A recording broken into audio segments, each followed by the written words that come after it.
Buenas. ¿Se escucha ahí? Sí, se escucha bien. Sí, se escucha. Perfecto. Muy bien, lo esperamos al colega, al profesor Fabián, y arrancamos. Estoy medio difónico hoy, así que si no se escucha bien me dicen y levanto un poco la voz. A ver si está Fabián por ahí. Fabián.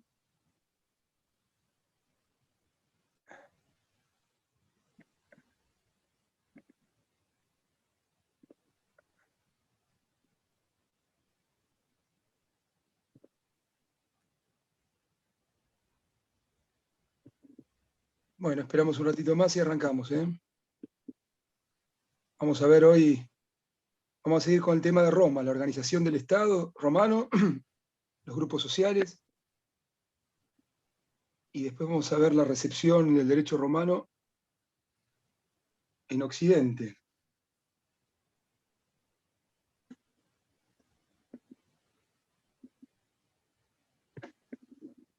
Hola, profe, ¿me escuchás? Perfectamente. Entonces, seguiríamos en la unidad 3.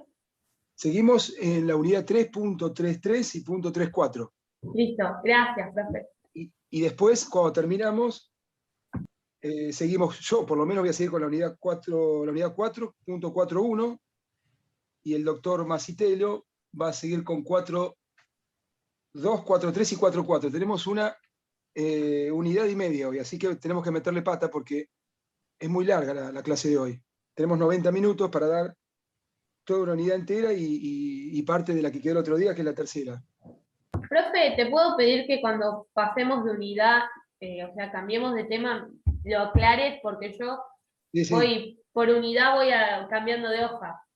Sí, está bien, pero si tienen ahí el programa, agárrenlo, porque yo voy tocando punto por punto, así es más claro para todos y ustedes pueden hacer alguna pregunta cuando pasemos de tema. Dale, gracias. Vamos a arrancar con la 3.3 y 3.4 ahora y después pasamos de unidad.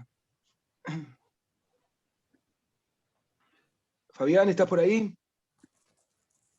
A ver.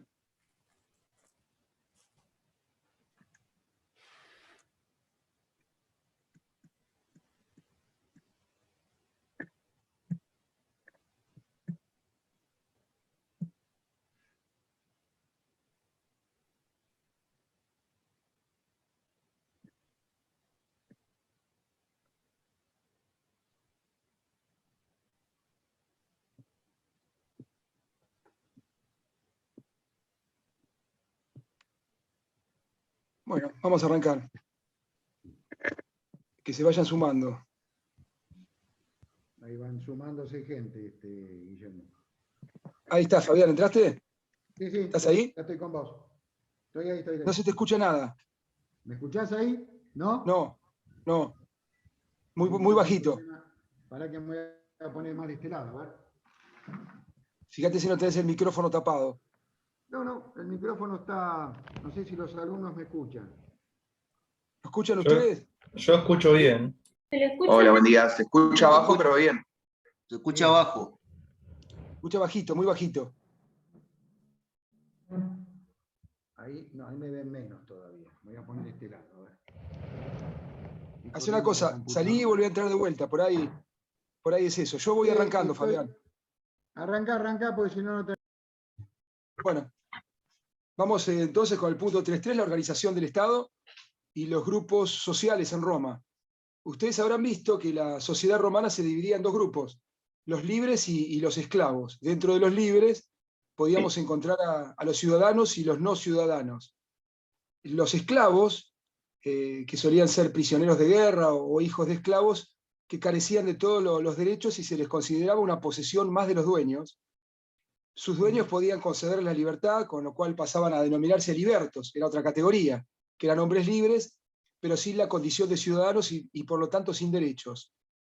Los hijos de los libertos entonces podían llegar a adquirir la ciudadanía, los hijos de los libertos. Los hombres libres también sufrían las desigualdades y además de los libertos mencionados se dividían en patricios y plebeyos, que es la definición, digamos, más usual que ustedes tienen, ¿no? Patricios y plebeyos. Los patricios eran los descendientes de de los fundadores de Roma tenían un rango social superior, poseían las riquezas y tenían plenos derechos. Y los plebeyos, que eran originarios de los pueblos dominados por Roma, y no gozaban de tantos derechos como los patricios. También estaban los clientes, que eran hombres libres con derechos civiles muy limitados, estaban en una situación de pobreza o una situación de inseguridad que les llevaba normalmente a pedir la protección de un patricio. Pero a su vez, a cambio de esa protección, tenían luego que ayudar al patricio del cual dependían. Era una relación clientelar, como vemos hoy en muchos lugares de la política, ¿no?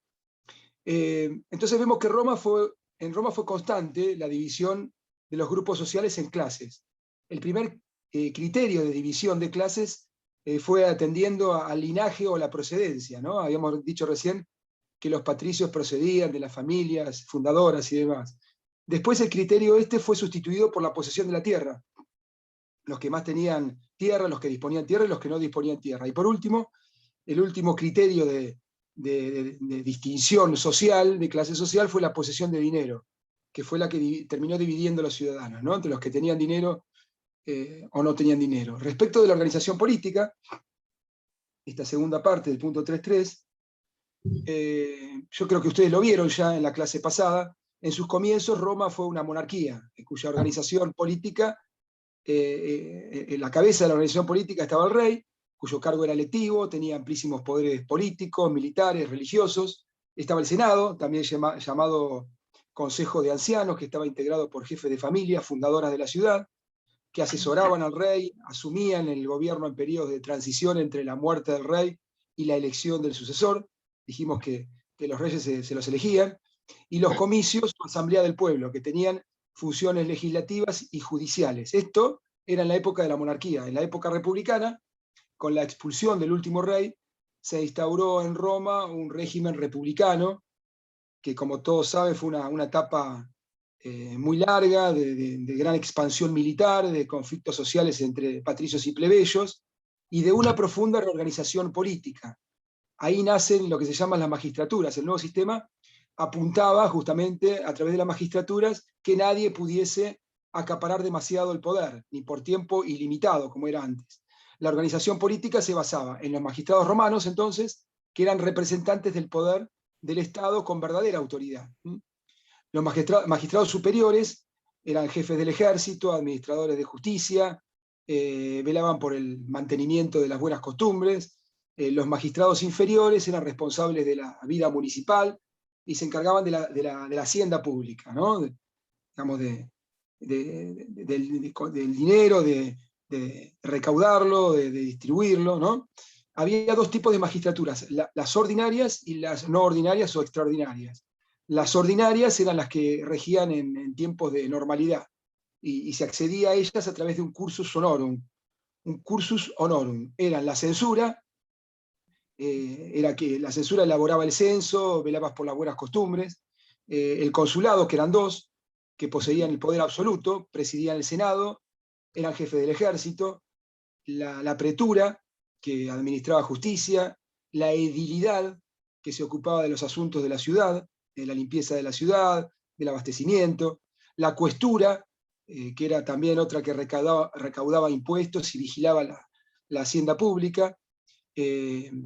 Estas eran todas ordinarias, y las características de las magistraturas ordinarias eran la colegialidad, esto es muy importante, porque eran ejercidas a la vez por más de una persona, en general dos, cada una de las cuales tenía la facultad de vetar las decisiones de la otra. La electividad, su ejercicio implicaba una previa elección del magistrado por parte de, o bien de comicios centuriados, en el caso de los magistrados mayores, censores, cónsules y pretores, o de comicios tribunados, cuando eran los magistrados menores, es decir, los ediles y los cuestores. Otra característica de la magistratura era la gratuidad. Digamos, los cargos eran ejercidos gratuitamente por el solo honor que implicaba desempeñar el cargo. De ahí viene el término, el concepto de ad honorem, ¿no? La temporalidad estaba limitado en el tiempo, por regla general duraban un año, en el caso de la censura duraban 18 meses, no era posible la reelección inmediata, salvo también en el caso de la censura. la gradualidad en su conjunto formaban un sistema jerárquico, determinado por el mayor o menor poder que la Constitución le otorgaba a cada una de las magistraturas, y en razón del grado que el magistrado superior tenía, podía vetar las decisiones del inferior. La responsabilidad, otra de las características, porque su ejercicio implicaba para el que detentaba, digamos, el cargo, responder por infracciones a las leyes que eventualmente pudiera cometer durante el cargo. Los magistrados mayores respondían al terminar el mandato y los menores durante el ejercicio del mandato. Y además de las magistraturas ordinarias existían las magistraturas extraordinarias, que se convocaban generalmente en caso de peligro para la sociedad o para la comunidad. El ejemplo típico, el caso típico de la dictadura. Se nombraba un magistrado único, con poderes absolutos por el plazo de 6 meses, improrrogables, por supuesto, para que no se convierta en un dictador perpetuo, para resolver ciertos problemas graves, ¿no? El caso de una invasión, una guerra, etcétera, etcétera. Vamos a hablar también, muy brevemente, de los principales institutos. Este es el punto 3.4, ahí para la compañera que me pidió. Institutos del derecho civil romano. Punto 3.4. Institutos del derecho civil romano. Discúlpame, ¿vas a dar la unidad 4 también? ¿Cómo? ¿Vas a dar la unidad 4 también? Sí, la mitad la voy a dar yo y la mitad la va a dar Fabián. Ah, listo, listo. Acá, digamos, vamos a ver cuáles fueron los principales instituciones jurídicas creadas durante la época de Roma, ¿no? Que llegaron hasta nuestros días a través del derecho continental y de la legislación que después fue receptada en Occidente, la legislación romana que fue receptada por Occidente y que llegó hasta nosotros. Los principales, la posesión, por ejemplo, ¿no? Los romanos advirtieron que una cosa podía ser atribuida a una persona como poseedor o como propietario. La diferencia fundamental es que el poseedor es aquel que tiene físicamente la cosa y el propietario es aquel que, aunque no la tenga físicamente, la puede reclamar de cualquier persona que la posea. Por eso se suele decir que la posesión es un hecho y la propiedad es un derecho. Esto lo van a ver bien en civil ustedes. Pero bueno, la jurisprudencia romana elaboró el concepto de posesión civil, con el fin de identificar la posesión que puede llevar al poseedor a convertirse, por la sola posesión continuada de la cosa, en propietario. Para indicar lo que hoy llamamos propiedad, los juristas utilizaron la palabra dominium, o señorío, que indicaba el poder que tenía una persona sobre una cosa. El dueño de una cosa es aquel que tiene el poder jurídicamente reconocido de recuperarla de cualquier otra persona que la esté poseyendo. Esa es la diferencia entonces entre dominio y posesión. Los tipos de propiedad que conocieron los romanos, la más común era la propiedad civil, el dominium, que era defendida por una acción especial que también crearon los romanos, que era la acción reivindicatoria. Los que no eran ciudadanos, pero sí habitantes del imperio, como vimos hace un rato, los peregrinos, los peregrini, no podían adquirir la propiedad civil, pero el pretor, que era quien defendía, que normalmente, digamos, a estos grupos más desfavorecidos o que no tenían todos los derechos, protegía esas adquisiciones por medio de acciones como si fueran ficciones, ¿no? Como si fueran ciudadanos. Entonces protegían una propiedad peregrina, que se llamaba, que estaba al lado de la otra propiedad, de la propiedad civil. Para los romanos el derecho de propiedad entonces contenía los de usar la cosa, las de aprovechar sus frutos, los de disponer de la propiedad y los de poseerla. También conocieron la expropiación. El derecho romano no tenía una teoría de la expropiación por causa de interés público como tenemos ahora, como está en la Constitución, pero de hecho se practicó en situaciones específicas. La podía, por ejemplo, ordenar un magistrado como pena de confiscación de bienes de algunos delitos, o para demoler un edificio, u ordenarla para beneficiar a un esclavo, para que pueda recuperar la libertad. Los romanos conocieron también la servidumbre, es derecho real que llega hasta nuestros días, ¿no? Que se constituía voluntariamente por los propietarios de predios vecinos, a fin de que un predio le sirva a otro de manera permanente, a través de una ventaja de un uso limitado. Las servidumbres se decían que eran prediales porque grababan o beneficiaban a los inmuebles, independientemente de quién sea el propietario o poseedor. El predio que tiene la ventaja se llama predio dominante, y el que la otorgaba, predio sirviente. Y también ellos conocían y habían establecido que la servidumbre perduraba no obstante el cambio o la muerte de los propietarios. El uso que otorga la servidumbre es siempre un uso limitado, por ejemplo, el paso de ganado a través del predio sirviente, o la extracción de agua, o la conducción de agua a través de un predio, etcétera, etcétera. Otra institución que tiene origen en Roma es el usufructo, que sigue hasta nuestros días, es un derecho de usar y disfrutar de una cosa ajena, mueble o inmueble, sin poder disponer de ella, ¿no? Porque el que dispone sigue siendo el nudo propietario. El derecho del usufructuario es usar y disfrutar de la cosa, que concurre con el derecho del propietario, como dije recién, a quien se califica como nudo propietario, porque no puede usar ni disfrutar, pero que tiene la facultad de disponer de la cosa, y se considera que conserva la posesión, aunque la cosa la tenga físicamente el usufructuario.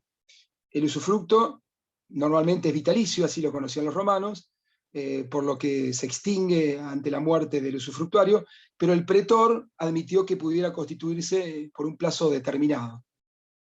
La familia, otro instituto del derecho civil, la familia romana, tienen conceptos y definiciones sobre patria potestad, esclavitud, matrimonio, y no fue obra de la jurisprudencia, como todo lo que venimos viendo, sino el resultado histórico de las tradiciones y las costumbres de la población romana.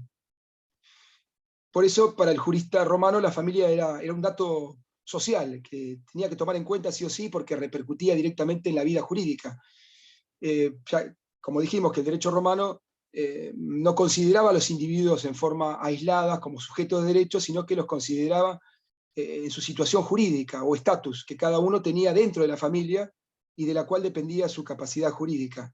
El jefe, o paterfamilias, era el titular del patrimonio, pero no se consideraba que un patrimonio suyo exclusivamente, sino patrimonio de la familia, que estaba destinado a permanecer mediante la sucesión hereditaria dentro de la misma familia. Por eso había una estrecha correlación o conexión entre la familia y la herencia. La familia era el conjunto de personas que vivían en una misma casa, el domus llamado, y que estaban sujetas a la potestad de un mismo jefe o cabeza de familias, que era el pater familias. Es importante destacar que la unidad de la familia no radicaba en la sangre, digamos, ni en el afecto, sino en la potestad del padre de familia, que era justamente la patria potestad. El padre es el que tenía la potestad reconocida, y los que estaban sujetos a esa patria potestad o potestad reconocida eran sus hijos, aunque no hayan sido engendrados por él. La familia era mucho más extensa. La constituían las esposas de los hijos, por ejemplo, ¿no? El concepto de patria potestad es muy importante porque era justamente el poder que tenía el padre sobre los hijos y los demás descendientes por línea masculina. Era un poder político de carácter ilimitado y que a su vez fue siendo moderado a lo largo del tiempo, sobre todo a partir del cristianismo. El padre en las primeras épocas podía vender a sus hijos, quien los compraba los tenía casi como esclavos, la patria potestad era vitalicia, por lo cual digamos, ni la mayoría de edad, ni el matrimonio, ni la entrada en el ejército, ni el acceso a la magistratura, por más importante que sea, le ponía fin, digamos, era ilimitada y digamos, por tiempo indeterminado. Como les dije, poco a poco el poder paterno, por influencia del cristianismo, se fue suavizando. Pero en principio la patria potestad solo se extinguía por la muerte o la capitis diminutio del padre o de la persona sometida, aunque los juristas fueron inventando una forma para extinguirla por decisión del padre llamada emancipatio o emancipación. A veces emancipaba a los hijos, ¿no?, para que ellos pudieran formar sus familias y demás. La condición de los esclavos, el esclavo, como les comenté hace un rato, eran considerados seres humanos, pero eran considerados una res mancipi, es decir, estaba bajo la propiedad de su dueño. Su condición humana se reconocen que se les consideraba capaces de realizar actos válidos, religiosos, pero con limitaciones que imponían las leyes de la propiedad sobre esclavos. Y sobre todo se les reconocía como agentes activos en la vida jurídica. Siempre actuaban en representación de sus dueños. Por eso era una naturaleza jurídica muy extraña, ¿no? Porque eran esclavos, por supuesto no tenían libertad, ni ciudadanía, ni derechos, pero podían, digamos, ejercer y hacer algunas actividades y actos jurídicos en nombre de sus dueños. Su condición de cosas en propiedad se manifestaban en que no tenía patrimonio propio, ni eran sujetos de derechos, sus dueños podían disponer de ellos, podían reivindicarlos como cosas cuando se discutía acerca de su propiedad. Por otra parte, se podían manumitir los esclavos. La manumisión era justamente un acto en que el dueño le otorgaba la libertad del esclavo y pasaba, como vimos hoy, a ser liberto, ¿no? El matrimonio romano era simplemente una situación de hecho, digamos, de la convivencia entre el marido y la mujer. Era el hecho de la convivencia marital. Era un hecho, no era un derecho, pero tenía consecuencias jurídicas relacionadas con la condición de los hijos, el patrimonio de los cónyuges, especialmente la dote, la sucesión hereditaria, y también respecto de la esposa que podía quedar sometida al manus o a la potestad de su marido. El matrimonio, había tipos de matrimonio, el matrimonio legítimo, que era cuando una mujer que tenía al menos 14 años y un varón al menos de 18, que cumplían con los requisitos legales, empiezan a convivir de modo que parecían honorablemente casados. Y el concubinato era la unión justamente que no cumplía con esos requisitos del matrimonio legítimo, y se denominaba justamente concubinato como la unión entre personas por ahí, que tenían un parentesco en grado prohibido, que no se podían casar, o entre personas de diferentes clases, como senadores y libertos, y no tenía efectos jurídicos, como tampoco el matrimonio entre esclavos, que se llamaba contubernio, tampoco tenía efectos jurídicos. El matrimonio se podía extinguir, cualquiera de los cónyuges en cualquier momento, y sin necesidad de probar ninguna causa, podía terminar unilateralmente con el matrimonio, manifestándole al otro de manera formal su voluntad de terminar justamente con la convivencia. El acto por el cual se notificaba al otro de esta voluntad se llamaba repudio. El hecho de que las personas se separen y cese la convivencia, que era de hecho, era justamente el divorcio. Los romanos también conocieron la dote, era una costumbre de que el matrimonio fuera acompañado de una dote, es decir, una donación de bienes de cualquier tipo hecha por parte de la mujer o de la familia de la mujer a favor del marido para ayudarle con las cargas económicas del matrimonio. No existía una obligación jurídica de constituir la dote, pero era una costumbre. No obstante que el marido era el propietario de la dote, se decía que era cosa de la mujer, porque ella podía recuperarla cuando termine el matrimonio y llevarla a otro matrimonio. El destino de los bienes dotales implicaba que el marido tenía ciertas limitaciones para disponer de ello. Por ejemplo, no podía enajenar bienes, los bienes que habían venido de la dote, ni manumitir los esclavos dotales sin consentimiento de la mujer. Los hijos y esclavos, por estar sujetos a la patria potestad, carecían de un patrimonio y no podían ser titulares de relaciones jurídicas, esto ya lo vimos, es decir, no tenían capacidad jurídica. Sin embargo, podían actuar en la vida de los negocios patrimoniales como representantes de sus padres. Esto lo vimos en el caso de los esclavos. Por eso no tenían capacidad jurídica, pero sí tenían capacidad de ejercicio. Estas eran, de alguna manera, las instituciones más relevantes o más importantes de Roma, ¿no? Del derecho romano. Vamos a pasar ahora a la unidad 4, arrancamos con la unidad 4, el derecho en el medioevo y en la emergencia del mundo moderno. Y el punto 4.1, que es el que voy a dar yo, es largo, es medio pesado, pero bueno, es importante, que es la cultura jurídica bajo el medioevo, qué tipo de derecho teníamos en el medioevo, y la recepción de este derecho romano en Occidente, en los países que habían estado bajo la égida del Imperio Romano, y los que no, también, cómo fueron receptando el derecho romano en sus costumbres, en su legislación. Nosotros sabemos que los bárbaros, invasores, que se establecieron en las regiones occidentales del Imperio Romano, encontraron una civilización que, aunque decadente en los años 476, resultaba mucho más avanzada que la suya, ¿no? Entonces era lógico que se produjera primero el choque de estas civilizaciones y después la fusión de dos culturas, aunque digamos en diferente medida en los diversos territorios ocupados. Esto lo vamos a ver.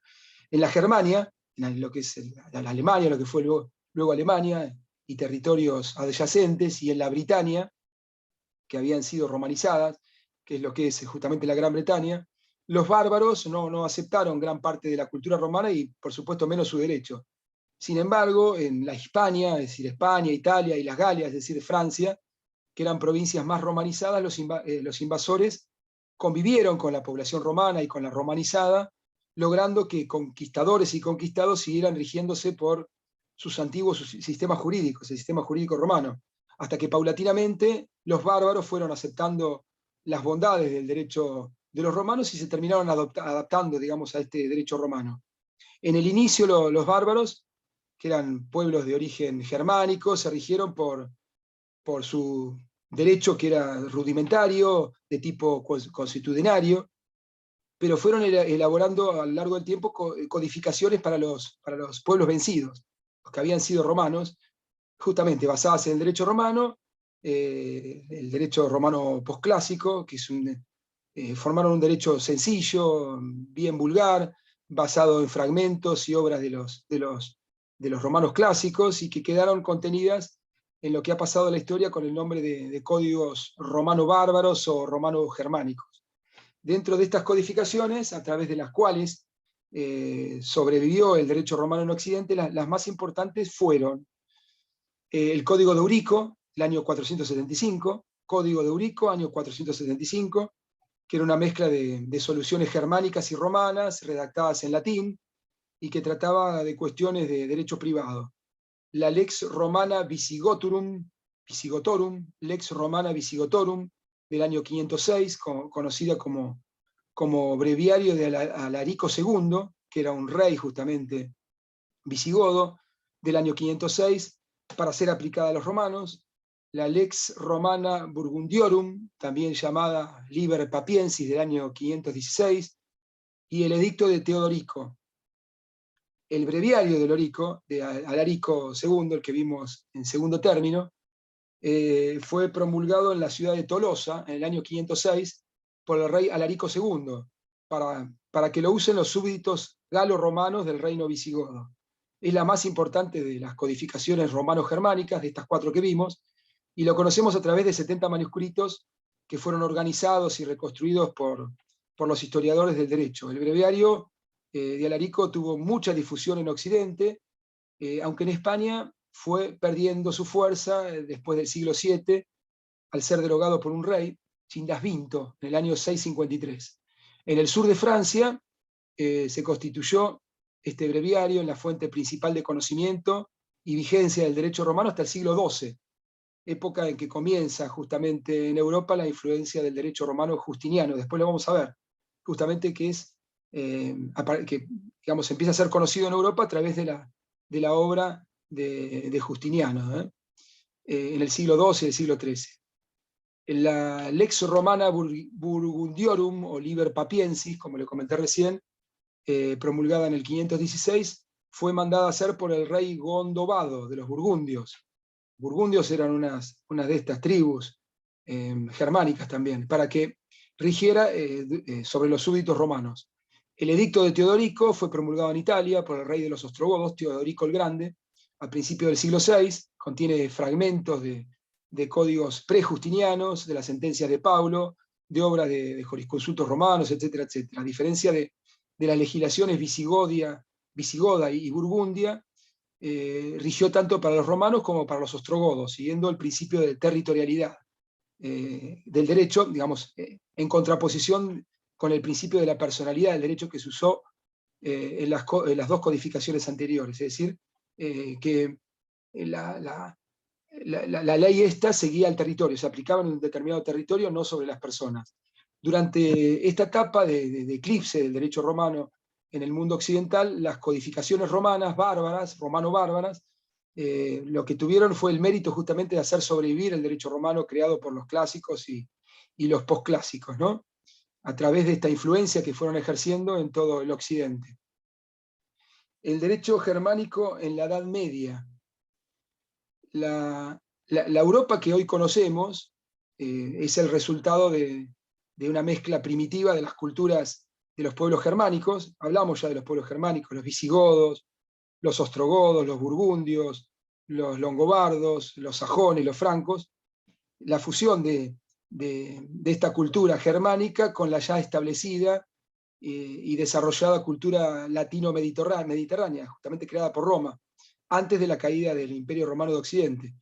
El derecho germánico primitivo, como les dije, fue un derecho consuetudinario, típico de tribus nómadas, que estaban dedicadas a la agricultura, al pastoreo, por lo cual tuvieron una muy débil noción de la propiedad privada, de propiedad inmobiliaria. La sociedad estaba compuesta por hombres libres, libertos, que eran semejantes a los clientes romanos, y los siervos y los esclavos.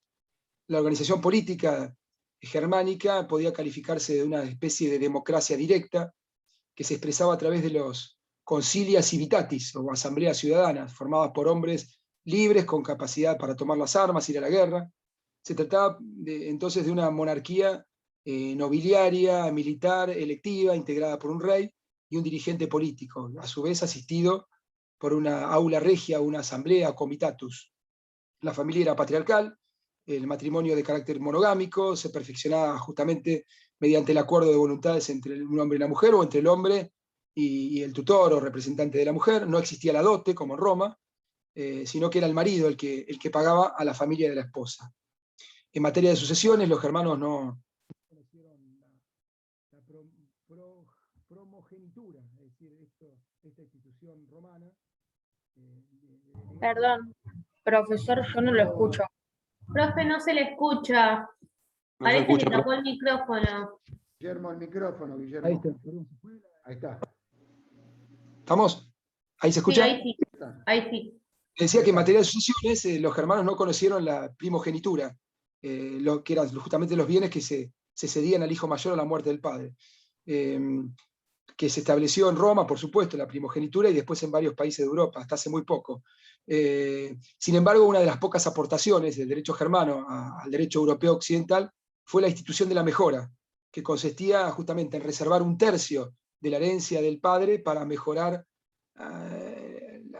la herencia, digamos, la parte que le correspondía a algún heredero legítimo y necesario. El derecho penal germánico era primitivo, existía la esclavitud por deudas, se permitía la venganza siempre que la familia de la víctima no aceptaron una indemnización, y entre los medios de prueba, algunos medios, digamos, de prueba muy antiguos, digamos, que habían sido superados ya por la legislación romana, como las ordalías o los juicios de Dios, que eran aplicados en forma de duelos judiciales o sometiendo a las partes a pruebas de fuego, a pruebas del agua, etcétera, etcétera. El procedimiento penal era público, oral, formalmente sencillo, pero riguroso, y los tribunales se organizaban a través de jurados populares. Esto era en el derecho germánico. Las características del derecho medieval es difícil, es complicado en general, porque la época de la Edad Media fueron 1000 y pico de años, un periodo muy largo y complejo, el medioevo europeo, y abarca tanto la baja Edad Media como la alta Edad Media, y cada uno de los pueblos y naciones en que se desmembró el Imperio Romano, como consecuencia de su caída, sufrieron su propia evolución y se nutrieron de distintos momentos, en sus distintos momentos históricos, de diferentes fuentes jurídicas. Las costumbres jurídicas germánicas, los derechos romanos, primero vulgar y después justiniano, el derecho canónico. Por eso es muy difícil hablar de características generales del derecho medieval, porque fueron muchos años, fueron muchas épocas, y cada uno de los pueblos receptó, digamos, como fuentes distintos ordenamientos. No hubo un derecho único, digamos, en la Alta Edad Media, en la Edad Media. Durante la Alta Edad Media, que fue un ciclo histórico que se extendió desde el siglo V hasta el siglo XI o principio del siglo XII, justamente comenzó la recepción de los derechos romano y canónico en Europa, como resultado de la fundación de las universidades medievales, en el siglo XII. Lo primero que hay que señalar es justamente el carácter heterogéneo y atomizado del derecho, ¿no? De este derecho medieval. Como les dije, no hubo un solo derecho medieval, sino un mosaico de estatutos jurídicos que se, digamos, aplicaban atendiendo a razones étnicas, religiosas, regionales, o sea, dependía del origen, de la raza, de la religión o del territorio donde se vivía. Se aplicaban, dependiendo de cada una de estas cosas, se aplicaba un derecho distinto. Por ejemplo, en la España medieval, a partir de la invasión de los musulmanes en el año 700, los invasores musulmanes se regían por su derecho, los judíos se regían por el suyo, los cristianos por el derecho romano vulgar. Así que había, digamos, distintos fueros, distintas jurisdicciones que se aplicaban a cada una de las partes de la población, ¿no? Además, cada reino o señorío se regía por sus estatutos jurídicos. El real, que era derivado de la legislación emitida por el rey; el señorial, que dependía de las normas impuestas a su vez por el señor feudal, a sus vasallos; el comarcal, de la comarca, desarrollado en las ciudades, a través de los fueros municipales. Es decir, era un tipo de jurisdicción que se aplicaba a cada uno de forma distinta, dependiendo de la ciudad en que estuviera, dependiendo de la raza, de la religión. Y otra característica es que era un derecho estamental, el derecho de la Edad Media, porque la sociedad medieval estaba dividida en estamentos. Estaba la nobleza por un lado, el clero por el otro, la burguesía, el pueblo llano.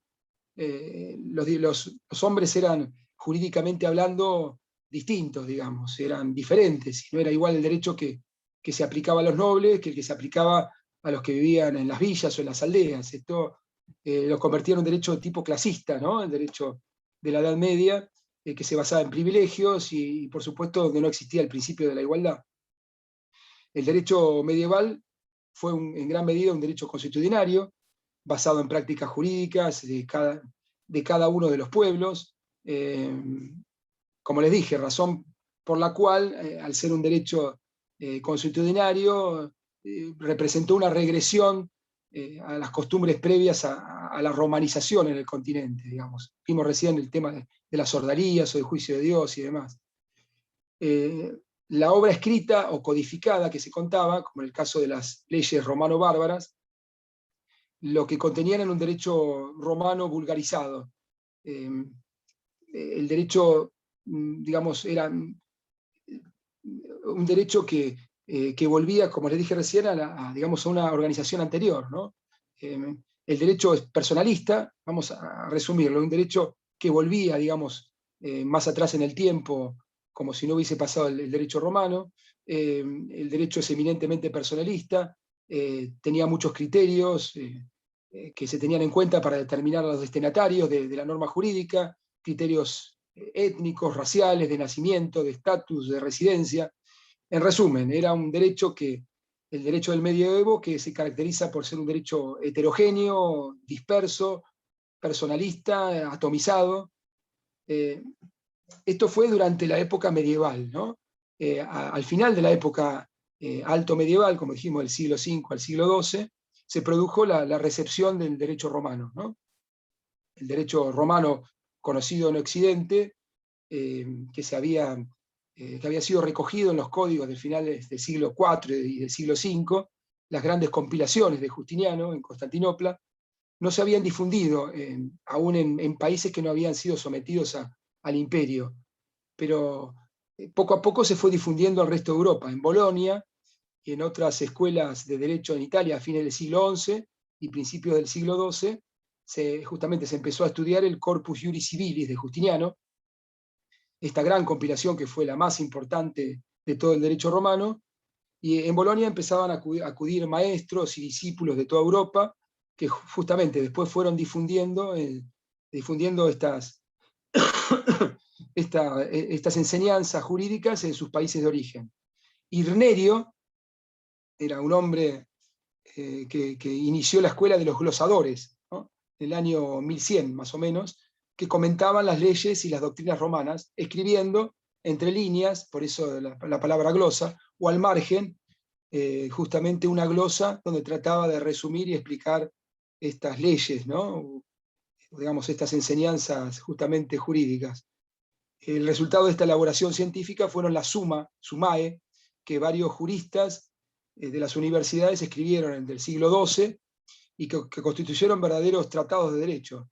La última figura de esta escuela fue Acurcio, de los glosadores, que reunió todos los comentarios anteriores y escribió lo que se llama la glosa ordinaria, que fue ampliamente difundida en Occidente y fue justamente la que permitió la entrada del derecho romano y el conocimiento del derecho romano no solamente a los pueblos que habían estado bajo la égida de Roma, sino que se extendió a toda Europa. Esta escuela fue extendiendo sus enseñanzas justamente por toda Europa a través de las universidades. Y por último, en el año 1300, apareció en Italia una nueva escuela llamada de los posglosadores, que trató de superar un poco la exégesis, digamos, la interpretación literal de las normas que hacían los glosadores para ir más allá y buscar el verdadero y profundo sentido de la legislación, dando solución a nuevos problemas que iban apareciendo en cada una de las ciudades, ¿no? Digamos, ya estamos en el año 1200, los problemas cotidianos a resolver por los juristas y por los jueces no eran los mismos que habían dado origen al derecho romano hacía 1000 años antes. Así que justamente la función de los glosadores y los posglosadores fue tomar como base a este derecho romano justiniano y a empezar a aplicarlo a la vida diaria de cada uno de los pueblos. Bueno, con esto terminamos el punto 4.1, la cultura jurídica en el medioevo y justamente cómo se recepcionó el derecho romano en Europa, primero en los lugares romanos y después en el resto de Europa. Fabián, ¿estás por ahí? Así seguís con el... Estaba escuchando atentamente. Punto 4.2. Me acuerdo cuando Yo no te dimos escucho derecho. mucho, no sé si el resto te escucha. ¿Se escuchan? ¿Me escuchan el resto? Se escucha bajo. Sí, se escucha. Se Bueno. escucha bajito. Bajito. Dice que se escucha bajo. Pero se entiende. Se escucha, se escucha. ¿Entiendes? Si no salgo y vuelvo a entrar. Bajo. Voy a tratar de salir y vuelvo a entrar. ¿Sí?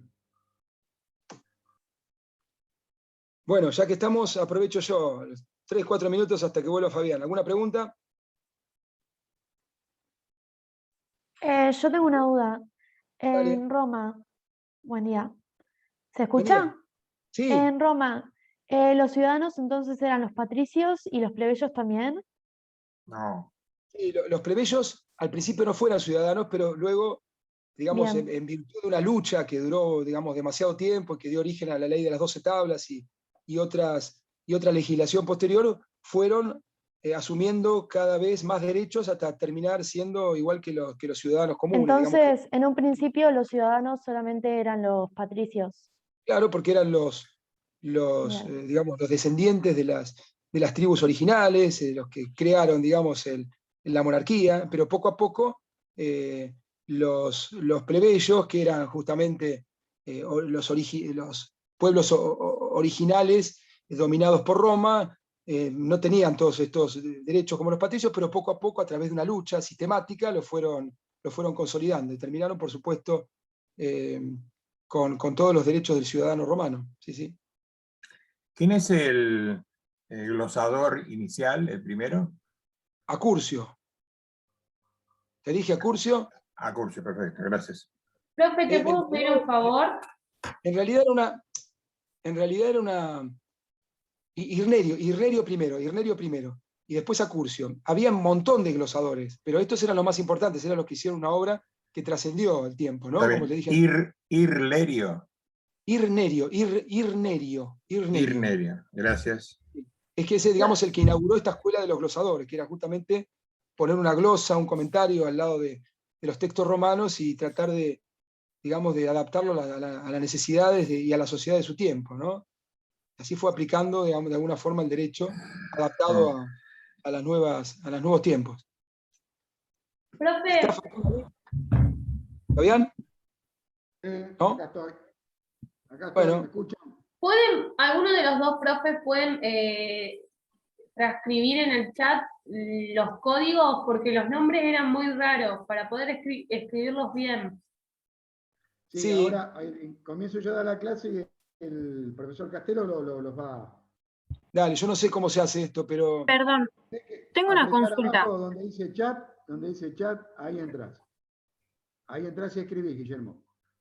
Sí, las preguntas las vamos a dejar para después, los últimos 10-15 minutos, porque si no, no terminamos la clase. Los últimos 10-15 minutos, ¿se escucha abajo ahí? ¿Bajo? Se escucha abajo, Pues sí. no tengo, yo los escucho bien. ¿Escuchás ahí, Guillermo, vos? Te escucho bajo, igual que recién. Bueno. Pero Hablamos se más escucha, cerca del micrófono. Se escucha, Fabián. Se escucha, entiende se escucha. igual. ¿Escucha? Se escucha, Fabián, se escucha. Bien, bien. Voy a tratar de hablar fuerte para que me escuchen. Otra no me queda y tengo que terminar de dar la clase en 45 En realidad, minutos. se oye bien. Se oye bien. Bien. Fíjate, Fabián, si no está tapado el micrófono o algo así, ¿no? Yo la verdad que no. No, acá no. Yo No sé si será un problema de la configuración de la, como es de la Ultrabook que tengo, pero siempre me anduvo bien. Algunos me escuchan bien, se ve. Debe ser un problema de internet, creo yo. Bueno, las preguntas las dejamos para los 10 y últimos 15 minutos. El profesor Castelos le va a pasar algunos códigos. Parece ser un problema de los niveles de micrófono, me ponen acá. A ver. De los niveles de micrófono. Y hay que ir a configuración, Fabián. Sí, hay que ir en configuración, pero acá elegir la aplicación. ¿Puedo explicar cómo hacer? Dale, acá estoy. Hay que ir a la ventana de Zoom, a la blanca, la que tiene regresar a la reunión, agendar, entrar y todo eso. Sí, Arriba a la derecha hay un engranaje que dice, un botón que dice configuración. Sí, pero es más fácil ir al desactivar el audio. Ahí al lado aprieta la B invertida y sale configuración de audio. Micrófono, pero... A ver, vista, galería, cambiar pantalla. Bueno, voy a tratar de dar así porque no puedo entrar en configuración ahora. Y quiero terminar la clase porque me queda poco. Les agradezco la ayuda. Traten de escuchar, que va a quedar grabado seguramente la clase. Bien, gracias. El tema es, la unidad 4 es una unidad muy extensa, porque la fuente va a ser el derecho romano y el derecho canónico. La Iglesia va a entrar en juego acá.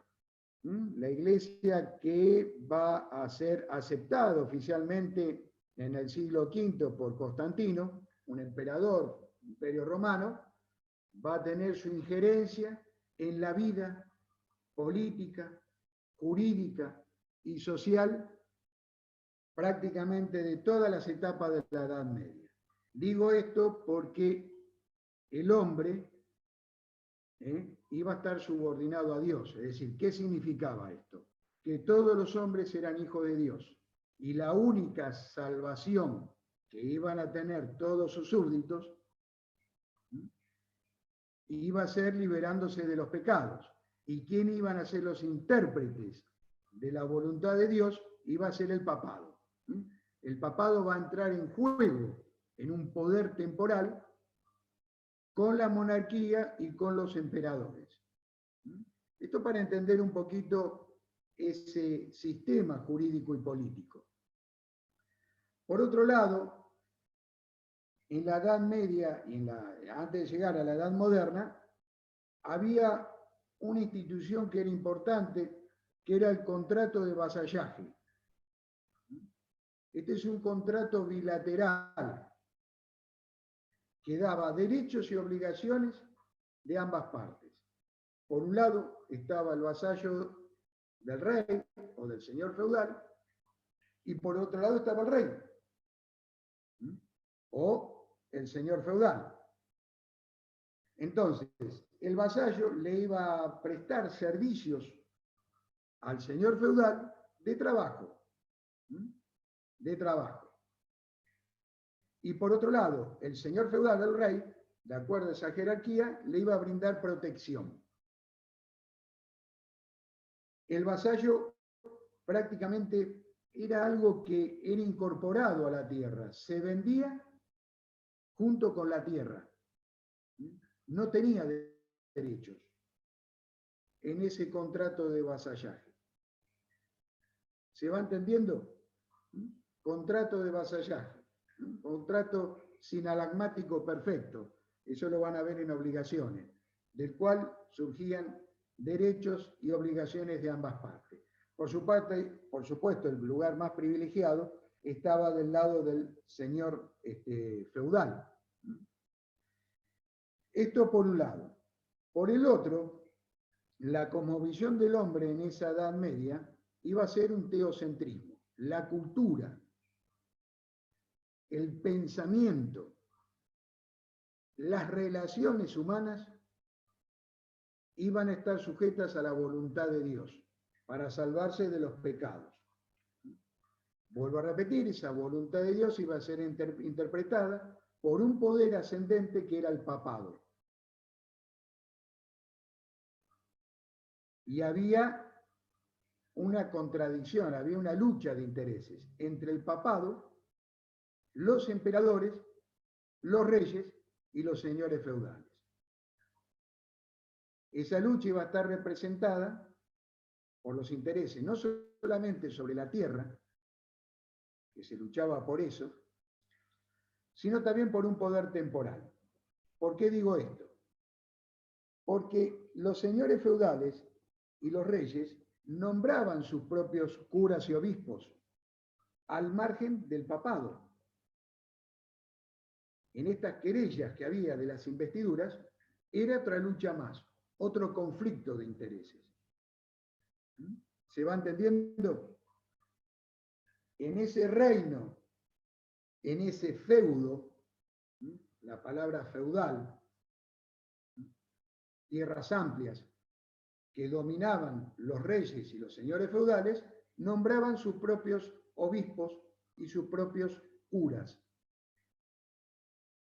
Y estaba de esta manera en contra de lo que era el poder papal, quien era que invocaba ese poder diciendo que eran ellos quienes tenían la facultad de nombrar curas y obispos. ¿Se entiende ese conflicto de intereses? Entonces acá aparece en esa etapa intermedia de la Edad Media, no es una edad mal llamado oscurantismo, hay filósofos, hay órdenes que se van creando dentro de las iglesias, que es la orden de los dominicos. Esa orden de ayudar al prójimo, al pobre, la devoción por Dios, por el cristianismo. Y ahí se va a destacar un filósofo cristiano dentro de la Iglesia Católica en el siglo XIII, que es Santo Tomás de Aquino. Santo Tomás de Aquino, que es quien va a redactar la Suma Teológica. Es una compilación.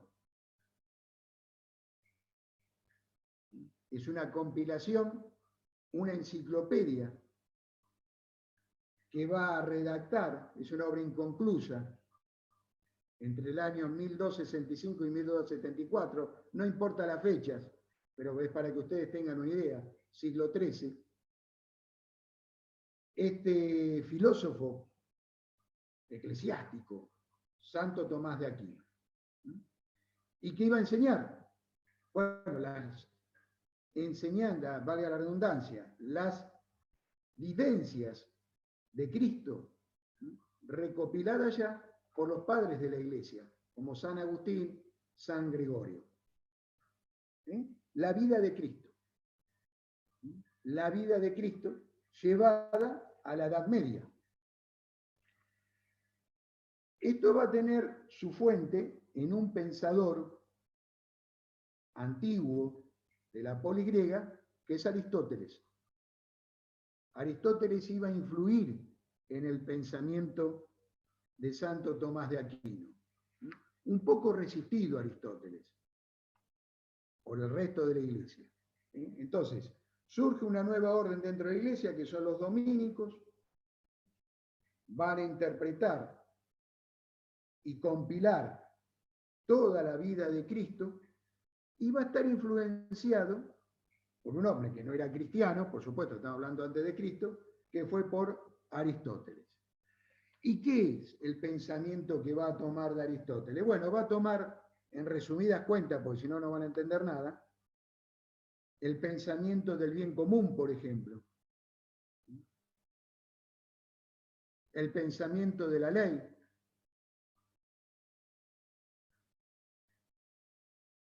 Inclusive Santo Tomás va a tomar también la dignidad humana llevada a un mundo universal, la dignidad humana del cristianismo a todos los seres. Esto es un principio de los derechos humanos, del cual se va a diferenciar de Aristóteles. ¿Se entiende? ¿Por qué digo esto? Porque Aristóteles, en su pensamiento, explicaba una sociedad esclavista, donde había algunos hombres que habían nacido para mandar y otros para obedecer. Mientras que para Santo Tomás, si bien había hombres que habían nacido para mandar, pero no era un absolutismo, sino que estaban todos bajo el mandato de Dios, bajo el mandato de Cristo. Este es un poquito el pensamiento de Santo Tomás de Aquino en cuanto a lo que es, vamos a decir, el derecho humano. El derecho humano. El derecho canónico también va a tener su influencia junto con el derecho romano y juntamente como la Iglesia como institución en la vida jurídica de esa Edad Media. La palabra canon, que significa regla del antiguo griego, que significa medir las cosas,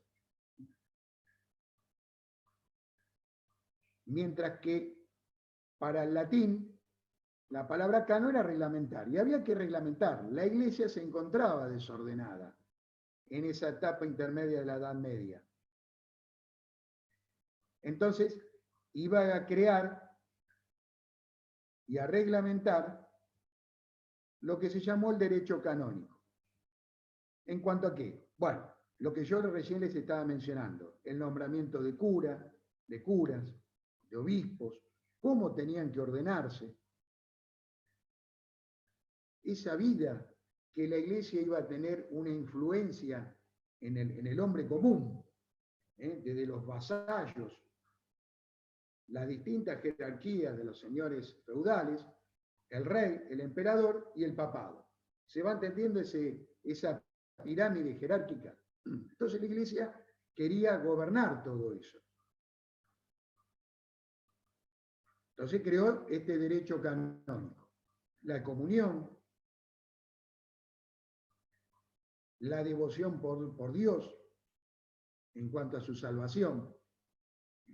Ya les vuelvo a repetir, el pensamiento en la Edad Media era teocrático. Ahí empezó la lucha entre la fe y la razón, entre la ciencia y Dios, que después se va a catapultar a lo que es en la Edad Moderna. Por eso, más o menos, para que vayan teniendo una idea qué es lo que queremos explicar, en resumidas cuentas, en un periodo tan amplio como es la Edad Media, prácticamente dividida en 3 etapas: la temprana Edad Media, que recién Guillermo le dio, la etapa intermedia y la parte baja de la Edad Media. Entonces, esto es un poquito lo que la Iglesia va a tener su influencia. El derecho canónico, la suma, la suma teológica de Santo Tomás de Aquino. Después viene la ley de las 7 partidas, que eso es otro tema, también que ya es en España de Alfonso X, Alfonso el Sabio. Entonces, y acá va a surgir otras naciones, digamos, otros pueblos, el anglosajón. Después va a surgir también las ciudades italianas. Esto lo pide el programa, las ciudades italianas. Yo lo voy a hacer en resumidas cuentas, pues es un tema muy largo, del norte de Italia, como Génova, como Venecia. Son las 2 principales ciudades que van a tener un auge comercial en esa Edad Media. Estamos hablando del año 1000 al año 1485, antes del descubrimiento de América. Los quiero ordenar. Entonces, ¿qué pasa? En este resurgir, Génova también, acá me piden Génova, Venecia, los venecianos eran buenos comerciantes, Florencia también, posterior, y otras ciudades pequeñas también, ¿no? Que no viene al caso. Pero como les pide el programa este auge comercial y este desarrollo comercial, la industria por excelencia del norte de Italia va a empezar la industria textil. fue la madre de las industrias, inclusive en la revolución industrial de Inglaterra. Por eso fue posterior.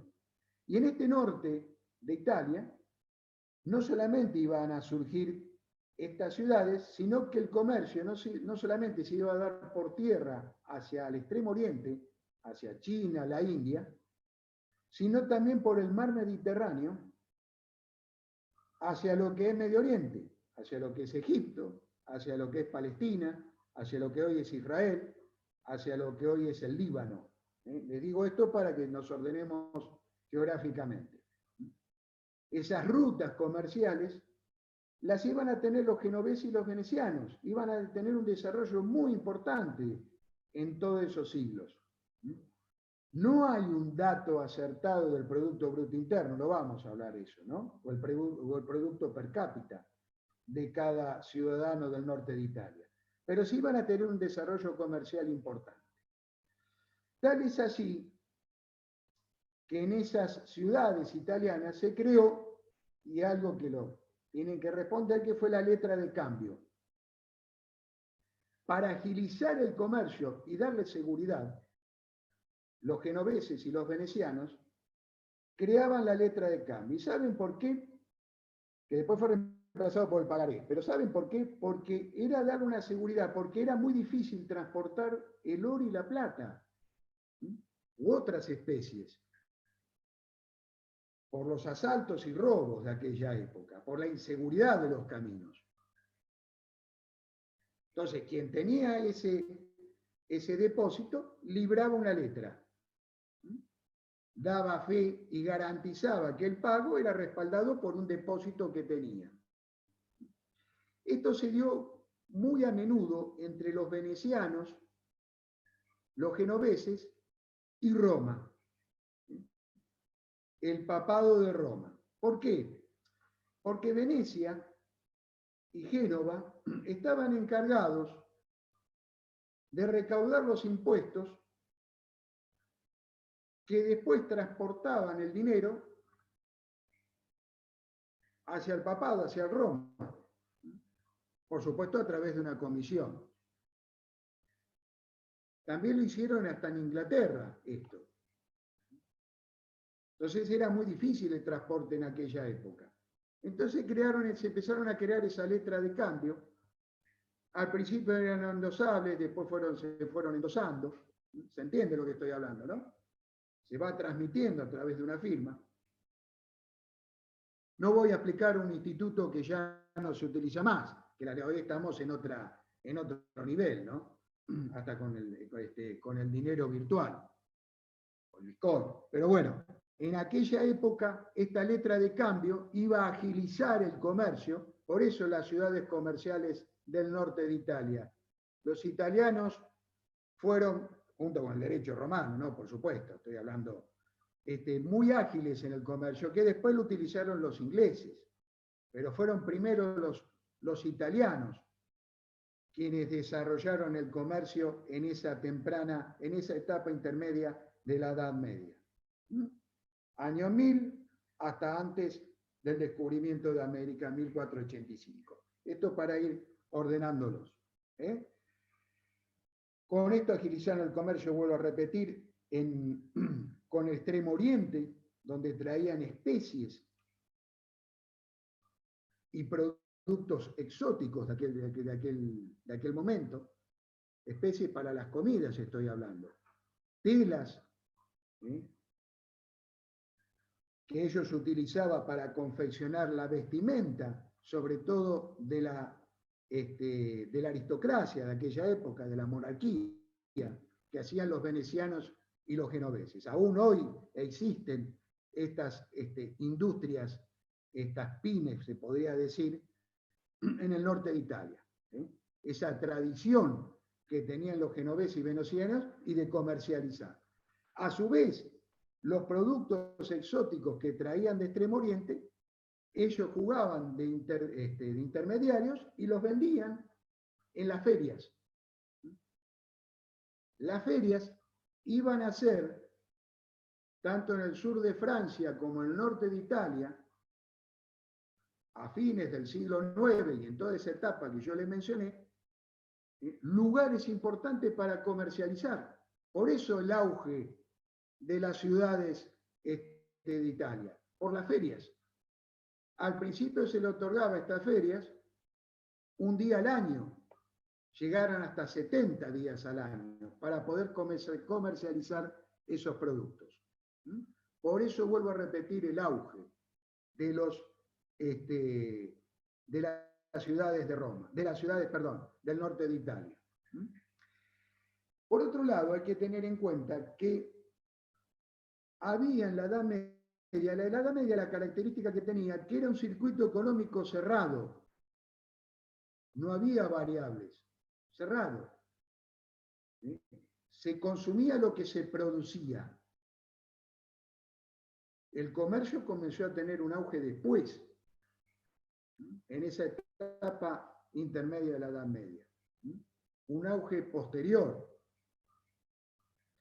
¿Y qué significaba? Había ciudadanos, por decirlo de alguna manera, había personas, ¿no?, que se denominaban villanos. Los villanos eran los hombres sin recursos que no tenían la protección del señor feudal. ¿Y quiénes eran estos villanos? Y eran los principales artesanos y orfebres que comenzaron a comercializar de una ciudad a otra. Y habían acumulado dinero. Igual que los venecianos y los genoveses en ese auge del norte de Italia, comenzaron a acumular dinero y comenzaban a prestar dinero. Prestaban dinero, ¿y a qué? Y a los monarcas. ¿Por qué? Porque las guerras internas requerían gastos. Entonces la habilidad del genovés y del veneciano era prestar dinero a interés. También es otro factor del auge de las ciudades del norte de Italia. Entonces comenzaron a prestar a cambio de un interés, y ese interés le daba más acumulación, porque quien no cumplía le aplicaban un interés. Y ahí comenzó una lucha entre lo que se denominó la usura o el anatocismo, que lo van a ver en el Código Civil, el interés del interés, que la Iglesia Católica no lo veía con buenos ojos. El interés del interés que cobraban sobre un capital no pagado era una lucha que había entre estos prestamistas del norte de Italia y el poder papal. Ahí Santo Tomás de Aquino juega un poquito a favor de este préstamo usuario, este préstamo con interés. Ya la Iglesia comienza a tener o a aceptar esta usura, si bien fue combatido por siglos posteriores. Pero ¿por qué se dio el auge también de las ciudades italianas? El otro auge o el otro factor que le dio el auge a las ciudades italianas fueron las cruzadas. Las cruzadas le allanó el camino, las 8 cruzadas de fines del siglo X y mediados del siglo XIII, le dio la posibilidad de abrir caminos hacia Oriente. Por eso el auge de las ciudades italianas. Es decir, que hay pueblos que han aprovechado ciertas circunstancias para su desarrollo económico. El otro tema dice el derecho anglosajón. Yo les voy a hacer unas resumidas cuentas del derecho anglosajón, porque si no los voy a marear y ya estamos casi sobre la hora. Bueno, quedan 15 o 20 minutos. El derecho anglosajón también va a tener su recepción, el derecho romano y el derecho canónico. Cuando los normandos invaden en el año 1066 lo que hoy es Gran Bretaña, hasta el año 1485, hasta la dinastía de los Tudor, no viene al caso, pero quiero hacer hincapié en esta etapa para que la entiendan, iba a crearse utilizando como fuente el derecho romano y el derecho canónico, el derecho anglosajón. Son otros pueblos que recién le mencionaba Guillermo. Eran pueblos bárbaros. Los arios, los eslavos, los visigodos. Pero van a recepcionar estos pueblos bárbaros el derecho romano, porque era superior al de ellos. Y lo van adaptando a la realidad. ¿Y qué comienza en esta isla de la Gran Bretaña? Bueno, va a comenzar a regir un derecho, si bien consuetudinario, pero se va a apoyar en las decisiones de los tribunales. Las decisiones que iban a tomar los tribunales, los jueces, en esa relación comercial que había entre los súbditos del reino, entre estos anglosajones, iban a tener fuerza de ley. ¿Y qué otro organismo iba a tener auge en esa etapa? El Parlamento. Esto es importante en el derecho anglosajón. Las decisiones de los jueces, de los tribunales, en el sistema judicial anglosajón y el Parlamento. El Parlamento, que hoy sigue teniendo importancia, no es que estamos hablando y no existe más, en el sistema inglés, iba a ser de vital necesidad para aquella época que en el año 1215, bajo un rey, Juan Sin Tierra, se iba a crear la Carta Magna. La Carta Magna iba a limitar el poder absoluto de los reyes, a diferencia del sistema continental. Iba a limitar el poder de los reyes. ¿Y en qué aspectos? Más que nada, en el aspecto de la sanción de tributos, de impuestos. El rey no podía crear tributos si no estaba aprobado por ese parlamento, por los varones del rey en un principio. Esto limitaba el poder al rey. No iba a ser absoluto, porque ahora se había creado un parlamento que iba a convivir este sistema con el monarca. Las decisiones de los jueces iban a ser de vital importancia, y el parlamento, que fue lo que creó después lo que llamamos ahora common law. Sistema anglosajón es mucho más dinámico, no solamente para la parte comercial, sino también para la vida jurídica de esa isla de Gran Bretaña, superando a España en algunas cuestiones. ¿Se va entendiendo un poco? Yo ahora voy a explicar en resumido tiempo, que es el último punto, creo que es lo que llamamos ahora que common law. Exactamente. Ahí me están preguntando. Ese derecho consuetudinario. Entonces se entiende la Carta Magna, limitaciones al poder del rey, cómo se limitaba el poder del rey. Había derecho ya para los súbditos. Ya había un principio de inocencia en caso de que uno era acusado por un delito, por ejemplo. Ahora bien, el programa en el último punto les va a pedir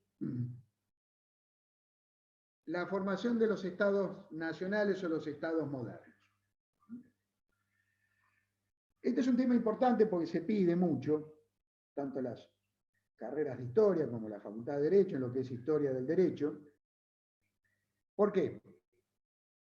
Porque la formación de los estados nacionales va a tener su relación con el descubrimiento de América.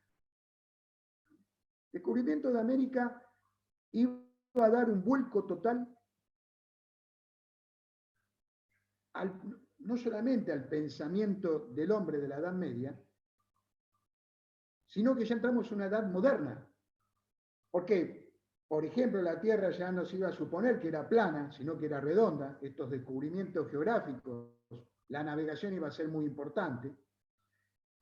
Iba a dar un pensamiento distinto a ese hombre de la Edad Media. Como yo le dije, en la Edad Media el hombre, la cosmovisión del hombre, el pensamiento del hombre iba a tener una visión teocrática. Acá, ya en la Edad Moderna, va a ser una antropocéntrica. Comienza a tener lugar la razón sobre la fe. La fe no se va a perder, sino que va a compartir en el pensamiento del hombre moderno. Y se van a formar los estados nacionales. Los estados nacionales se van a formar en lo que hoy es España, Portugal, Francia, Inglaterra, Dinamarca y Suecia. Para darle algunos ejemplos. Italia no, Italia va a quedar dividido en principados, al igual que Alemania. La unidad va a ser mucho más posterior. ¿Por qué se da esto? Porque había que organizar el Estado conforme al descubrimiento de América. Vuelvo a repetir, el descubrimiento de América impulsó la industria, impulsó la cultura, esa modernidad, e impulsó una nueva organización estatal, que son los estados modernos o estados nacionales. Yo le voy a dar algunos aspectos. En el aspecto militar, por ejemplo, nuevas formas de tácticas militares en la marina de guerra, para proteger ¿qué? El comercio que había entre el Nuevo Mundo y el Viejo Mundo. Que el Nuevo Mundo no era nuevo, porque ya había habitantes, ojo, está mal llamado Nuevo Mundo. Nuevo Mundo para los europeos. Había comunidades aborígenes de más de 10.000 años de antigüedad, pero eso es otra cosa. Ya lo vamos a ver en las bolillas posteriores. ¿Se va entendiendo? Por otro lado, había que organizar burocráticamente al Estado. ¿Y cómo fue esa organización política? Fue una monarquía absoluta. Se centralizaba ya todo en el rey. El rey era quien iba a dictar las leyes, por ejemplo en España. En España, ¿cómo se consolidó también el Estado absolutista, ese Estado nacional? Y bueno, echando a los moros, que estaban del 711 hasta 1485, bueno, hasta antes del descubrimiento de América, que quedaron en Granada. Pero que hay una riqueza cultural de los árabes, no es que los árabes no sabían nada. Ojo también con esto, no lo vamos a ver. Pero bueno, con los judíos árabes también, muchas leyes tienen ese origen.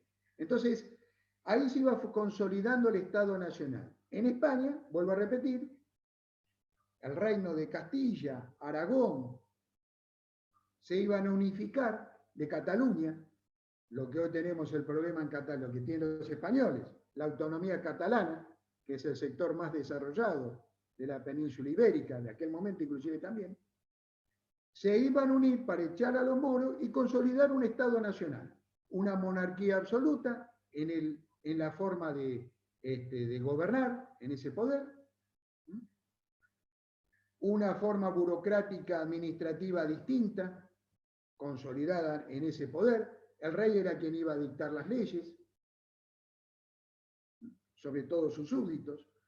Y algo que es importante, todavía iba a estar la lucha entre si ese poder era del pueblo hacia el monarca o si era de Dios dado hacia el pueblo. Hacia el monarca.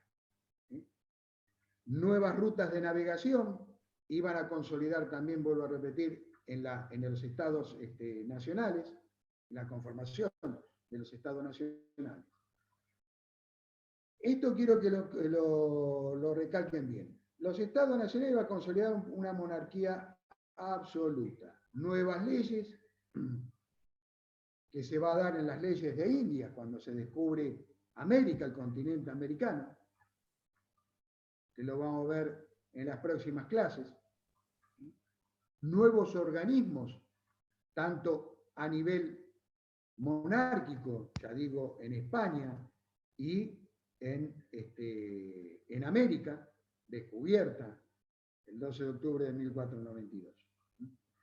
Me quedan 10 minutos. No sé si alguien quiere compartir alguna pregunta, si me escucharon bien. Espero haber sido lo más claro en tantos siglos. La profe es... Sí, alguien quiere... Acá me pregunta cuáles eran las etapas de la temprana Edad Media. En realidad la Edad Media, ¿cuáles eran las etapas? No van a preguntar. Había una temprana Edad Media, una intermedia Edad Media y una baja Edad Media, que es lo que estoy hablando con la consolidación de los estados modernos. La etapa baja de la Edad Media se da por el fracaso, por decirlo de alguna manera, del modo de producción feudal y de esa agilización del comercio. Y de una clase social en ascenso, que lo van a ver en la Revolución Francesa, que es la burguesía. No sé qué más. A ver, ¿alguna pregunta? La profe, buen día. Mi pregunta era, no había entendido bien el tema de los magistrados en Roma, cuáles eran los ordinarios y demás, porque Francisco también había nombrado unos en el video, en la microclase, el tribuno de plebe y el senado romano, que no entendí si era parte de los magistrados o no. No, ahora volvemos muy atrás, no es un tema de hoy. Los magistrados en Roma era un cargo gratuito, era un cargo honorífico, y los tribunos de la plebe dictaban ciertas normas para organizarse ellos, que tenían un peso muy importante en las decisiones jurídicas, como lo tenía el Senado Consulto. Es decir, uno entiende por magistrado como el juez, por supuesto, nosotros hoy lo entendemos así. En aquel momento había otros magistrados, como el caso del Senado Consulto, los tribunos de la plebe, ¿me entendés a lo que voy?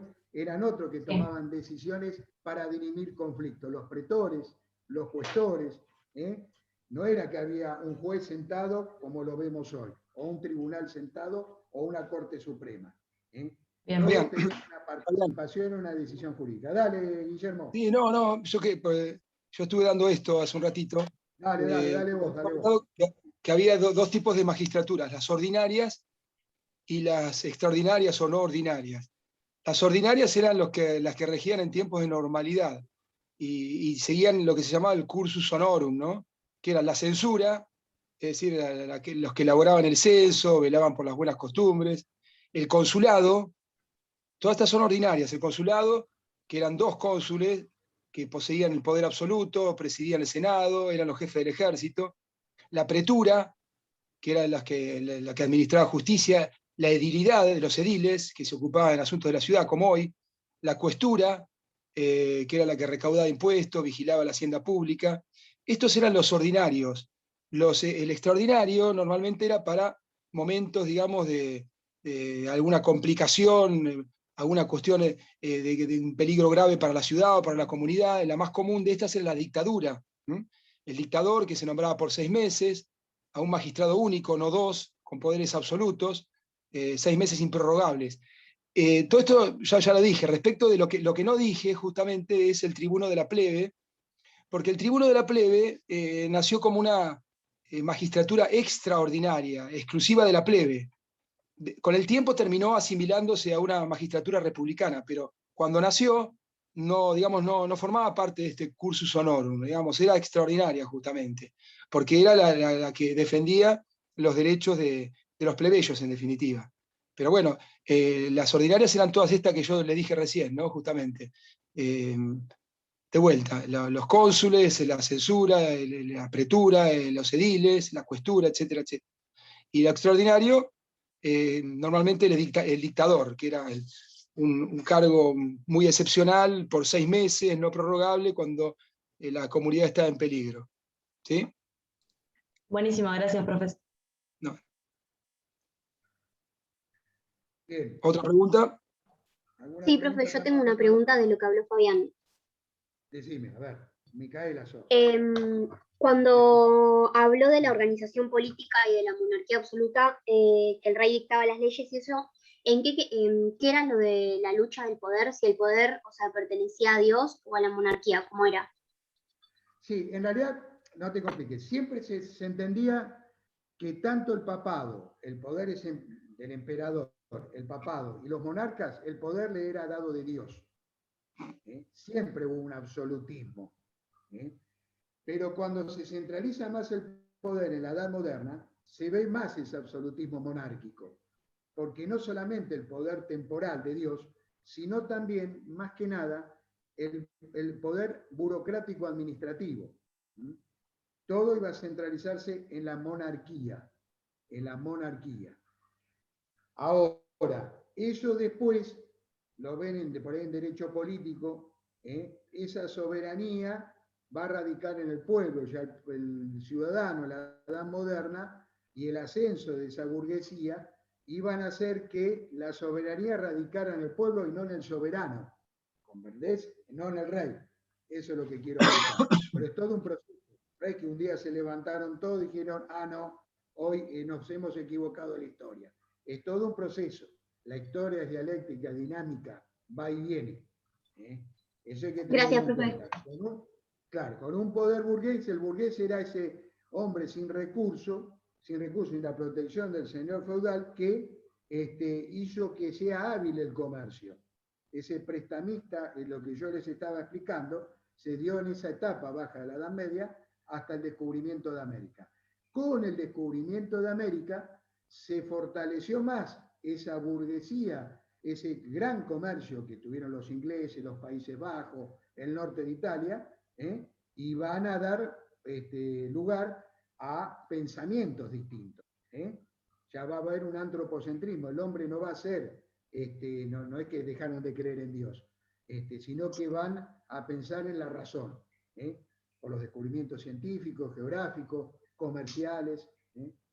¿Alguna otra pregunta? Gracias, profe. Bueno, ¿entendiste? ¿Se Sí. escuchó bien? Bueno, gracias. Sí, ¿Alguna sí. otra pregunta? Tengo una duda. ¿Con qué Sí. texto podemos relacionar el punto 4.1? A ver, ahí Guillermo, el texto 4.1. Ahí yo no sé, el texto 4.1. Pará que me mareé. El punto 4.1 es la recepción del derecho romano, el derecho canónico. Mirá, por un lado hay un libro ahí que yo lo estuve leyendo en estos días, que lo dio la titular de la cátedra, que eso tiene mucho que ver con el pensamiento filosófico de Aristóteles para entender esto, pero eso es el punto de vista filosófico.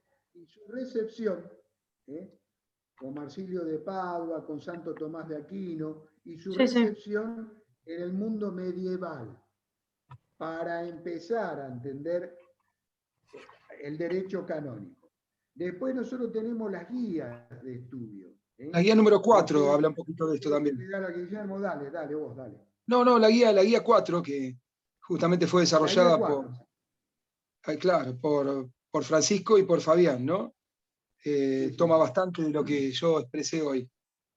Claro. La recepción del derecho romano. La guía 4, y de eso ya completamos bastante porque es un tema muy largo. Y lo que le dio la clase recién, Guillermo.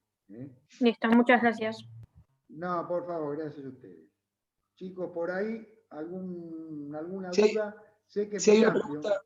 si hay una pregunta para mí, porque yo tengo otro Zoom ahora, otra clase. Si me hacen alguna pregunta, la última, y después se lo dejo con Fabián. No, igual si ya terminamos, porque son 11:15. Bueno. A ver, hay 4 nuevos mensajes. A ver, por ahí. No. Yo tengo una duda. Estuve leyendo el documento y cuando habla de la equity y la common law, dice que una de las diferencias es que la equity... A ver. Yo escuché muy bajito. ¿Me deben escuchar a mí también? ¿Quién preguntó? No sé. Nada. Si me podés volver a formular la pregunta, porque hay un profe que se tiene que retirar, Guillermo. Si no, damos por finalizada la clase. Bueno. Dice que ahí la escribe por el chat. A ver. Escribo por acá. Renata, Haller, a todo. A ver, escribo por acá. A ver. ¿Vos me escuchás, Florencia, ahí? Bien. Sí, sí. Te escucho. Perfecto. No hay peor cosa que no me escuchen. O en mi caso ya no me escucha nadie.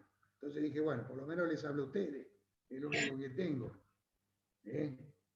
Ya se van todos en mi casa cuando empiezo a hablar. Así que bueno, claro, ustedes por contrato tienen que estar acá, me tienen que escuchar, otra no les queda. A ver, les escribo por acá. Cuando habla de la equity que dice que tiene un carácter discrecional, me mataste con este término.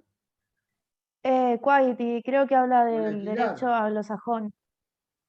Sí, la relación entre common law y la diferencia entre common law y equity. En realidad yo te voy a hacer la diferencia entre el derecho anglosajón, que hoy perdura, ¿no? A pesar de su crisis con el Brexit, pero es un tema más económico.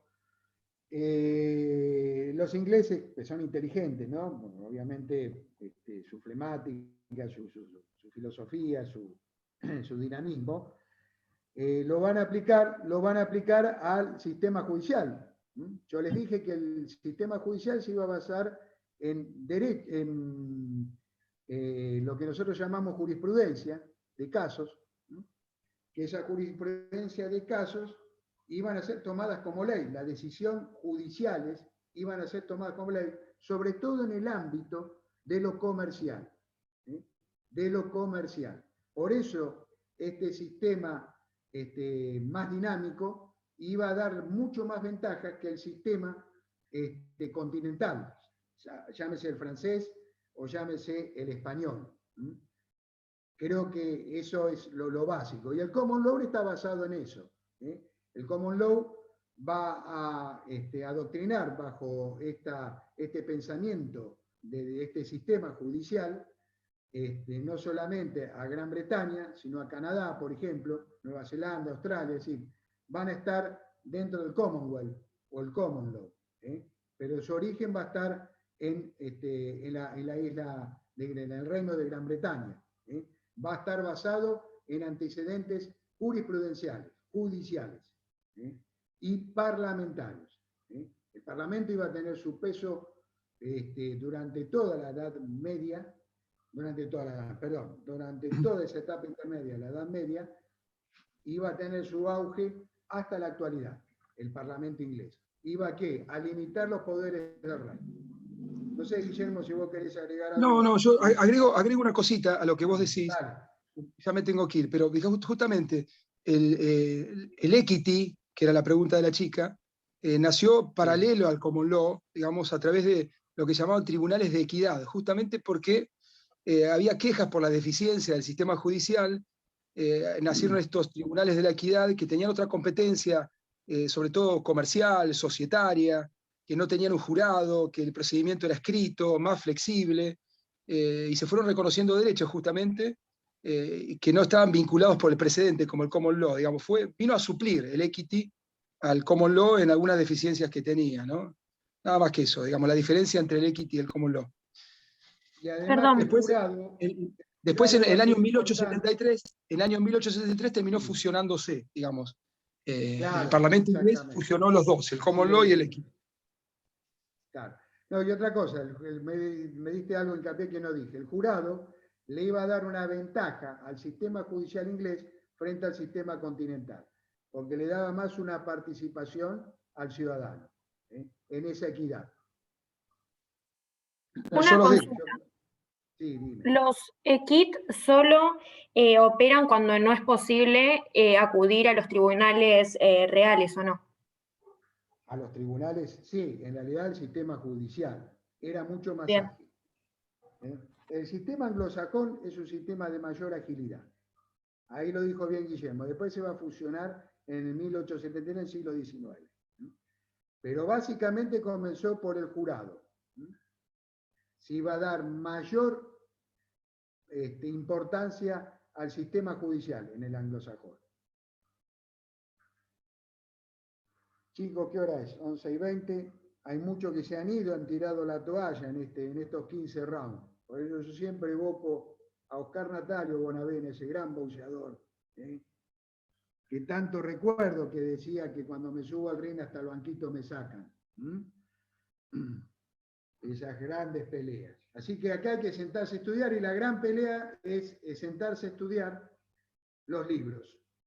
Esos 15 rounds que yo siempre hablo. No van a decir esto en clase, ¿no? Ni a los profesores.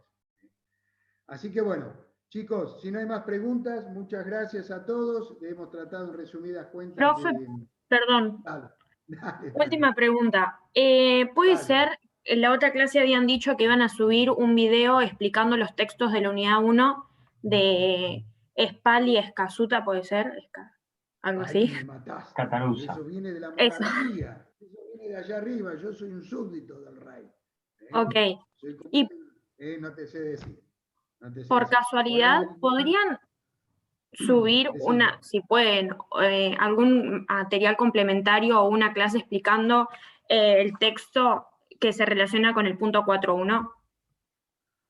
Sí, lo voy a tratar de proponer ahora. Sí, Florencia. No, sí, ese que yo tampoco me costó comprender de la recepción de la política aristotélica. Cuesta comprenderlo porque hay que leer varias veces. Acá hay que sentarse y vencer al adversario. Digo en sentido cariñoso. No se van a agarrar a trompadas con los libros, con la gente adentro porque no entiendo los libros. Hay que leerlo varias veces. Ahí nosotros los docentes también nos cuesta comprender ciertos textos.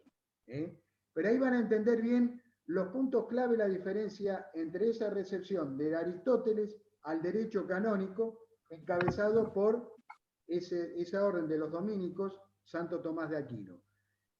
Muchas veces de esos textos surgen las preguntas de los parciales, no los quiero asustar. Por eso quiero decirles, vayan leyéndolos.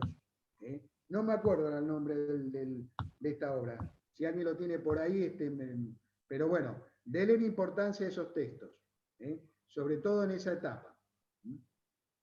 Ahí van a marcar bien la diferencia entre Aristóteles, algunos puntos, y Santo Tomás de Aquino en cuanto al bien común, a la ley, a la moral. Aristóteles va a hacer hincapié en que el hombre se va a salvar dentro de la polis, porque la polis le daba plenitud a la gente. Le daba esa protección, se iba a desarrollar en su plenitud. En cambio, con Santo Tomás, todos éramos hijos de Dios. Se va entendiendo un poquito la polis, ese lugar. Había más de 120 polis en esa edad antigua. Las dos más importantes eran Esparta y Atenas. Yo explico lo de Atenas, lo otro no lo sé. Entonces, dentro de las leyes, la ley iba a organizar el hombre, según Aristóteles. En cambio, para Santo Tomás había una ley universal, que éramos todos hijos de Dios, y salvarnos a través de la subordinación y de la voluntad hacia Dios, salvarnos de nuestros pecados. El bien común también estaba establecido. El bien común, digo, a nivel Aristóteles y a nivel, ¿cómo es? Santo Tomás de Aquino. Le dan importancia los dos, por encima de lo personal.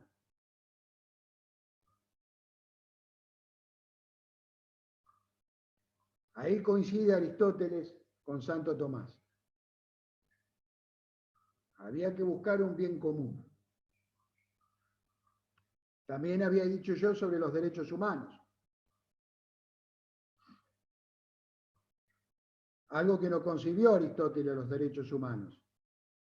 ¿Por qué? Porque Aristóteles explicaba una sociedad esclavista donde había algunos hombres que estaban para obedecer y otros para mandar. No se olviden que esos hombres que obedecían eran los esclavos, estamos hablando de los mismos, que no tenían derecho a nada. ¿Se entiende? No es que todos participaban de las decisiones de la polis. Los esclavos no. Y las mujeres tampoco. Si quieren las mujeres ver a un patriarcado o a un machismo, está en la religión y en la antigüedad. Ahí comienza el origen del problema, en esa división del trabajo. Por eso los romanos decían que el matrimonio, matri era madre, matriz, monium era carga, era la carga que tenía la mujer de administrar el hogar. Se va entendiendo, esto era un proceso dinámico. La mujer no tenía participación en la vida política, tenía que criar los hijos. Algo que yo veo mal, estuvimos mal educados desde un principio con respecto al género. Pero que en aquel momento se veía bien, hoy no. ¿Se entiende un poquito? En esto Aristóteles no hablaba de la mujer. Sí habló algo Platón, pero no tiene nada que ver. No quiero empezar a mezclar porque si no vamos a un matete de aquello. Y el otro, la diferencia también estaba en la ley, entre Aristóteles y ¿cómo es? Y Santo Tomás.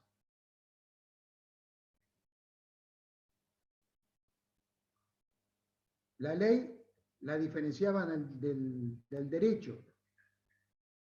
No es lo mismo que el derecho, sino cierta razón del derecho.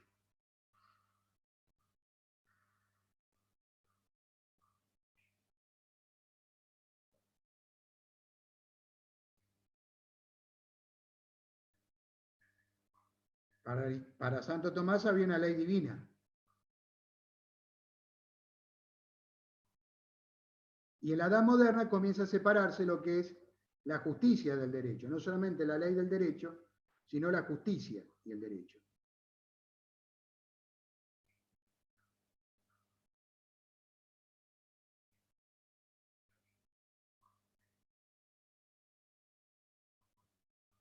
Bueno, ¿qué hora es a todo esto? 11:30, ya se fueron retirando, más de la mitad de la gente aguantó la mitad. Pero bueno, no sé qué otra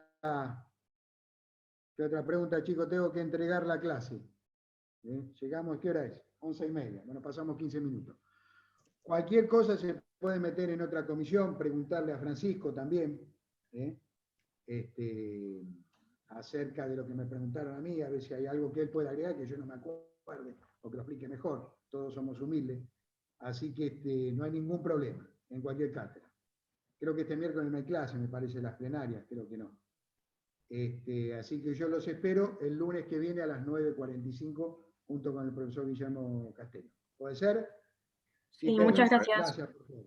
Muchas gracias, profe. Nos vemos.